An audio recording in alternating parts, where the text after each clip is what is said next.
صل على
أشهد أن لا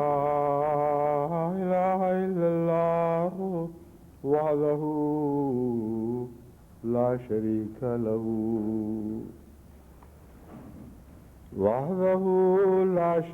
له وأشهد أن محمدا عبده ورسوله أما بعد فأعوذ بالله من الشيطان الرجيم بسم الله الرحمن الرحيم الحمد لله رب العالمين الرحمن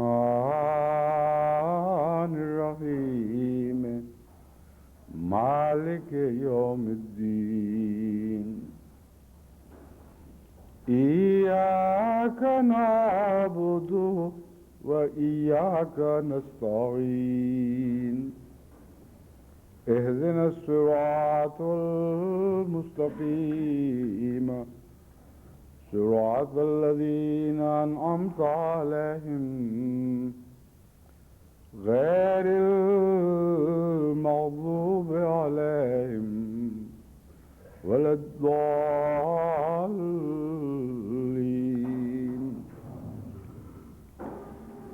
يا أيها الناس إنا خلقناكم من ذكر وأنثى وجعلناكم شعوبا وقبائل لتعارفوا إن أكرمكم عند الله أتقاكم إن الله عليم خبير. اسلامی معاشرہ کی جو تصویر قرآن کریم نے مختلف مقامات پر کھینچی ہے اور جس پر حضرت اقدس محمد مصطفیٰ صلی اللہ علیہ وآلہ وسلم نے واضح عمل کر کے دکھا دیا، اس میں جو سب سے نمایاں قابل ذکر بات ہے وہ یہ ہے کہ تمام قسم کے کینوں اور بغضوں کو اس سوسائٹی سے الگ کر کے پھینک دیا گیا اور ہر طرح سے ان کے نفوس کو گویا آسمان کے پاک پانی سے دھو کر صاف کر دیا گیا اور پھر اس کی جگہ وہ پاکیزہ پودے لگائے گئے جن کا نام تقویٰ ہے، اور جب تک پہلے یہ صفائی نہ ہو اس وقت تک تقویٰ کا پودا دلوں کی سرزمین پر لگ ہی نہیں سکتا۔ یہی مضمون ہے جو قرآن کریم نے مختلف صورتوں میں بیان فرمایا، مختلف شکلوں میں ہمارے سامنے کھولا، اور یہ جو ایک دوسرے پر سبقت ایک دوسرے پر فضیلت کے دعوے کرنا ہے، ایک دوسرے پر اپنی قومی برتری ثابت کرنا اور دوسرے کو حقیر دیکھنا ہے، یہ بھی وہی رجحانات ہیں جو تقویٰ کی جڑوں کے لیے زہریلے ثابت ہوتے ہیں، اور اس ماحول میں تقویٰ پل نہیں سکتا۔ اسی لیے قرآن کریم کی جو آیت میں نے آپ کے سامنے رکھی ہے، اس میں بالآخر اسی مضمون کی کھل کر وضاحت فرمائی گئی۔ فرمایا، اے لوگو، یقیناً ہم نے تمہیں ذکر اور انثیٰ یعنی مرد اور عورت سے پیدا کیا ہے۔ یہاں دیکھیں قرآن کی فصاحت و بلاغت ہے کہ مسلمانوں کو یا مومنوں کو مخاطب نہیں فرمایا، بلکہ تمام بنی نوع انسان کو مخاطب فرمایا ہے، کیونکہ دراصل اس آیت کا منطوق یہ ہے کہ اسلام صرف مسلمانوں میں بھائی چارہ پیدا کرنے کے لیے نہیں آیا، بلکہ تمام بنی نوع انسان کو ایک ہاتھ پر اکٹھا کرنے کے لیے آیا ہے۔ اس لیے ان کی مشترک تاریخ، ان کے مشترک پس منظر کی طرف اشارہ کرتے ہوئے فرمایا کہ تمہارے ماں باپ سب کے مرد اور عورت ہی ہیں، اور اس پہلو سے تمہارے درمیان کوئی تفریق نہیں ہے۔ وَجَعَلْنَاكُمْ شُعُوبًا وَقَبَائِلَ لِتَعَارَفُوا، ہم نے جو تمہیں قبیلوں اور گروہوں میں بانٹا ہے تو تمہارے دلوں میں تفریق پیدا کرنے کے لیے نہیں، بلکہ ایک دوسرے کی شناخت کی خاطر۔ یہ شناخت کا جو مفہوم ہے یہ ناموں سے خوب کھل کر سامنے آ جاتا ہے۔ ہم جب نام رکھتے ہیں یہ فلاں ہے، یہ فلاں ہے، یہ فلاں ہے، تو یہ مقصد تو نہیں ہوتا کہ ایک کو دوسرے پر فضیلت دی جائے یا ایک کو دوسرے سے جدا کر دیا جائے۔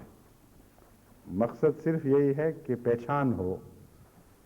تو جس طرح انفرادی پہچان میں انفرادی نام کام آتے ہیں، اس طرح نسبتاً وسیع پہچان کے لیے قبائل اور بعض اور گروہی تشخصات کو پیش نظر ہم پہچان لیتے ہیں کہ فلاں قوم فلاں قسم کی ہے، فلاں جگہ سے تعلق رکھتی ہے، فلاں شخص فلاں قوم سے تعلق رکھتا ہے،